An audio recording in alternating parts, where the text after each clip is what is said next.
The emergency klaxons had been wailing across Colony 7 for 3 standard hours when Dr. Sarah Chen finally looked up from her xenobiology research. The crimson warning lights cast eerie shadows across her laboratory walls as she frowned at the interruption to her work on Terran moss adaptation. "Another drill?" she muttered. But the genuine panic in the voices echoing through the corridors suggested otherwise. Sarah stepped outside her lab just as Commander Hayes sprinted past, his face pale with terror. She grabbed his arm. "Commander, what's the situation?" Hayes stopped, breathing heavily. "Chen, thank God, we need every scientist we can get. Something impossible just crashed in Sector 12. The orbital scanners are going haywire. Whatever it is, it's massive and it's alive." 20 minutes later, Sarah stood at the edge of what had been a pristine meadow. Now a crater the size of 3 city blocks scarred the Earth, still smoking from atmospheric entry. At its center lay something that defied her understanding of xenobiology. The creature was roughly serpentine, easily 200 meters long with obsidian scales that seemed to absorb light itself. 6 legs, each thicker than ancient Earth sequoias, supported a body that pulsed with bioluminescent veins. Its head, partially buried in the crater's rim, was the size of a small building, crowned with crystalline spires that hummed with barely contained energy. "Jesus," whispered Lieutenant Torres, the colony's security chief. "The readings. Sarah, this thing could level our entire settlement with a sneeze." The assembled crowd of colonists, scientists, and security personnel maintained a respectful and terrified distance. Some wept quietly. Others prayed to various deities. Commander Hayes was already drafting evacuation protocols. Sarah, however, stepped forward. "Dr. Chen, get back here." Hayes barked, but she ignored him, her scientific curiosity overriding her survival instincts. As she approached, the creature's massive eye, easily 3 meters across, opened and fixed upon her. The pupil was an impossible depth of starlight and void, ancient beyond measure. Sarah felt her mind touch something vast and alien, a consciousness that had witnessed the birth and death of solar systems. The creature's mental voice resonated in her thoughts, not words but pure meaning. "Small flesh, you do not flee. Curious." Sarah swallowed hard but maintained eye contact.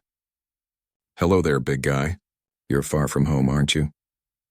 The creature's head tilted slightly, a gesture surprisingly familiar despite its alien nature. Home. Concept. Unclear.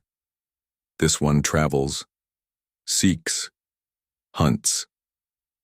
What do you hunt?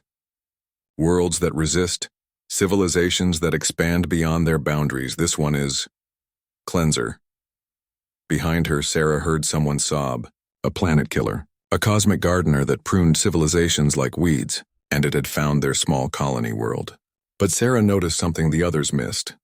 The creature's massive form was trembling slightly, and those bioluminescent veins pulsed irregularly. She'd seen similar patterns in injured animals.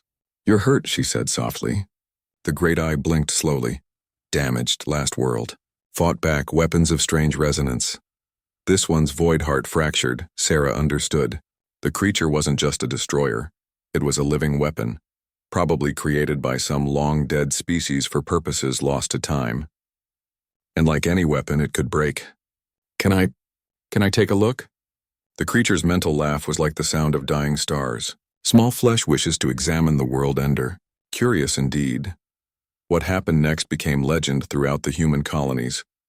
Dr. Sarah Chen, xenobiologist and former veterinarian, spent the next 6 hours treating a cosmic horror like it was an injured dog.